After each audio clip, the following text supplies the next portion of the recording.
येणाऱ्या 26 तारखेला परभणी शहरामध्ये ओबीसी एल्गार महासभेचं आयोजन करण्यात आलेलं आहे आणि याची तयारी आता खरं तर मोठ्या प्रमाणावर सुरू करण्यात आलेली आहे। शहरातील नूतन मैदान हा परिसर आहे आणि याच परिसरात भव्य अशा तयाऱ्या या ठिकाणी सुरू आहे। खासदार प्रकाश आंबेडकर आणि छगन भुजबळ हे या सभेला संबोधित करणार अशी माहिती आयोजकांकडून कळते। मोठ्या संख्येने या ठिकाणी ओबीसी बांधव उपस्थित राहणार आहे आणि त्यासाठी तयाऱ्याही अंतिम टप्प्यात आलेल्या आहे। काही ओबीसी पदाधिकारी आपल्या सोबत आहे, आपण त्यांच्याशी बातचीत करूया।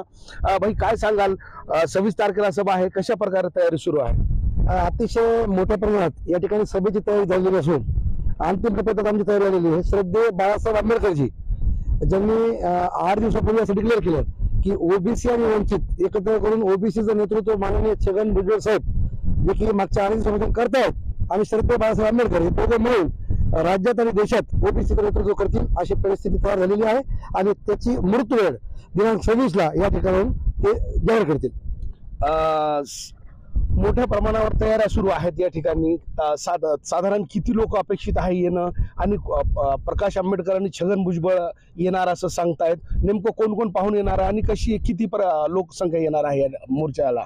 या महाएल्गार सभेसाठी कमीत कमी 1 लाखाच्या आसपास जनसमुदाय येणार आहे, यात काही शंका नाही। या सभेसाठी श्रद्धेय बाळासाहेब आंबेडकरजी आणि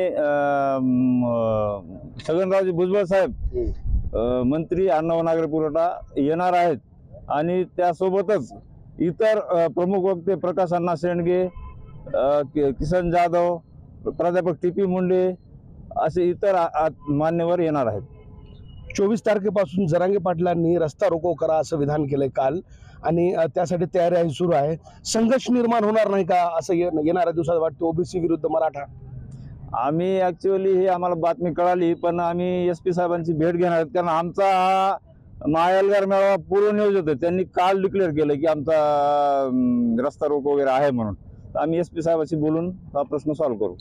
साधारण 1 लाख लोक येणार आहे असं सांगताय तुम्ही, नेमकं या मेळाव्यातून काय निर्धार व्यक्त होणार आहे किंवा आंदोलनाची पुढील दिशा ठरणार आहे ओबीसींची? नाही, आपण पाहिलं असेल की मंडळ आयोगाच्या अनेक शिफारसी ज्या प्रलंबित आहेत, ओबीसींचे अनेक छोटे मोठे प्रश्न आहेत, तर त्या प्रश्नासाठी श्रद्धेय बाळासाहेब आंबेडकरांना असं वाटलं की आपण ओबीसीच्या सोबत गेलं पाहिजे आणि या 2 ताकदी एकत्र आल्याच्या नंतर मला वाटतं की नक्कीच काहीतरी एक नवीन नांदी ओबीसी आणि वंचित असं एकत्र होऊन काहीतरी एक मोठा संदेश राज्याला आणि देशाला जाईल। म्हणजे येणाऱ्या दिवसात ओबीसी आणि वंचित बहुजन आघाडी हे निवडणुकीला सामोरं जातील असं समजावं का? अशी परिस्थिती आहे असं आज बनायला हरकत नाही आणि बहुतेक ती 26 तारखेला तिथून ते म्हणजे श्रद्धेय बाळासाहेब आंबेडकर आणि छगनरावजी भुजबळ साहेब हे दोघं मिळून तिथं असं हे डिक्लेअर करू शकतात।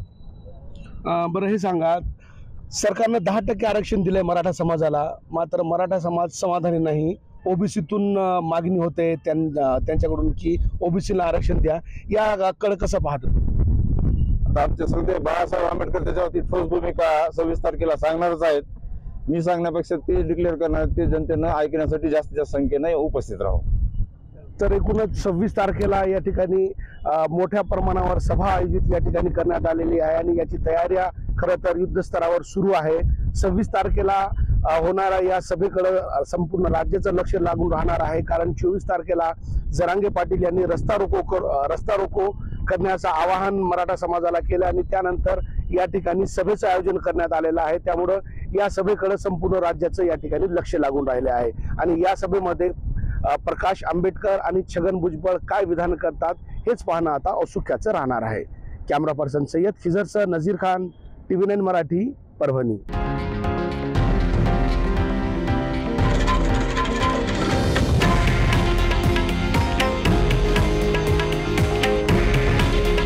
हे आहे देशातील नंबर 1 न्यूज नेटवर्क आणि आपण पाहत आहात TV9 मराठी।